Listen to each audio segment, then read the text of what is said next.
multi-million na smartphones ang nabebenta dito sa Pilipinas taon-taon. Pero naalala mo pa ba yung MyPhone at Cherry Mobile? Alam mo bang Pinoy-made yung mga yon? Pero asan na sila ngayon? Noong 2015, kinasuhan ng Apple ang MyPhone. Ang dahilan nila? Dahil daw katunog nito ang produkto nilang iPhone. MyPhone, iPhone. Pero guess what? Nanalo ang MyPhone. Ang ruling ng Intellectual Property Office, matino ang branding ng MyPhone. At hindi malabo ang distinction nito kumpara sa iPhone. Ang kwentong ito ng kasuhan ng Apple at MyPhone, parang David beats Goliath. Pero ang tanong, nasa na si MyPhone ngayon? Pati na rin si Cherry Mobile. Noon kasi, sila yung bida. Pinoy-made, mura pero kaya makipagsabayan sa foreign brands noon. Sila yung go-to cellphone brands ng mga Pinoy na nagtitipid. Affordable kasi, abot kaya, pero okay naman yung specs noon. Example, yung MyPhone. Ang isa sa sikat nilang model ay yung MyWX2 Pro. Alam mo ba kung magkano yon? 3,999 pesos lang. Grabe ang mura. Sa Cherry Mobile naman, ang sikat sa kanila ay yung Flare SA. Feeling ko alam mo to. Solid dual cam, magandang screen, at napakamura din. 3,999 pesos lang. May 3 gig of RAM ka na, tapos yung storage mo 32 gig pa. Kahit nga Chinese brand, wala kang makikitang ganyang specs at that price point. So unang tingin, parang nachikan naman nila lahat. Mura? Check. Maayos ang specs? Check. Tapos Pinoy made pa. Pero anyari, unahin natin si MyPhone. Founded ito noong 2007 ni David Lim ng Solid Group. Simula noon, MyPhone ang pinakaunang Pinoy brand na nag-offer ng dual active SIM phones. From only 3 models and 15 dealers, naging major player sila, accounting for half of Solid Group's revenue noong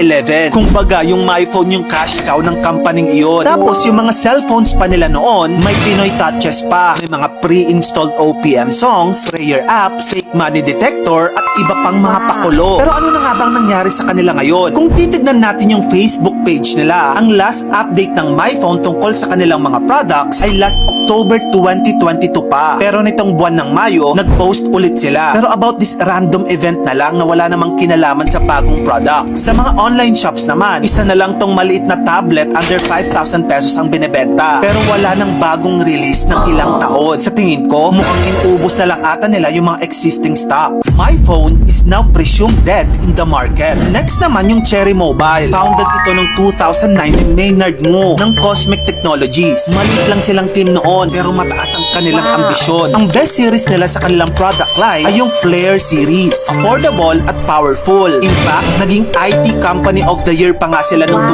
2010. At kahit sa gitna ng tsunami ng mga Chinese brands, Cherry Mobile is still around today with phones, tablets, and gadgets. Hanggang ngayon, naglalabas pa rin sila ng mga budget phones, tablets, at accessories. Even smart TVs meron sila. Pero ang challenge, marami na silang kakompetensya ngayon, lalo na yung mga foreign brands. Kakayanin pa kaya nila makipagsabayan? Bakit nga ba halos nawala na ang mga Pinoy brands na ito? Una dahil sa competition. Grabing dumagsa ang mga Chinese brands, Xiaomi, Realme, Oppo, Vivo, na sobrang daming mga model, mataas ang specs, pero halos pareho lang presyo. Kaya hirap makipagsabayan ang iPhone at Cherry Mobile. Pangalawa, innovation gap. Habang ang iba ay may fast charging, AMOLED display, high-end cameras, ang local brands natin madalas stock sa entry-level specs. Kaya kahit mura, hindi pa rin ito bet ng mga kabataan. At pangatlo, yung mentality nating mga Pinoy. Madalas, mababang tingin natin sa sarili nating brands. Kapag imported, sa tingin natin mas bongga. Kapag local naman, parang cheap agad ang tingin natin, kahit sulit naman. Kaya kahit sinubukan pa ng MyPhone at Cherry Mobile na lumaban at magbigay ng abot kayang alternatibo, unti-unti silang nilamon ng global giants at ng sariling consumer bias natin.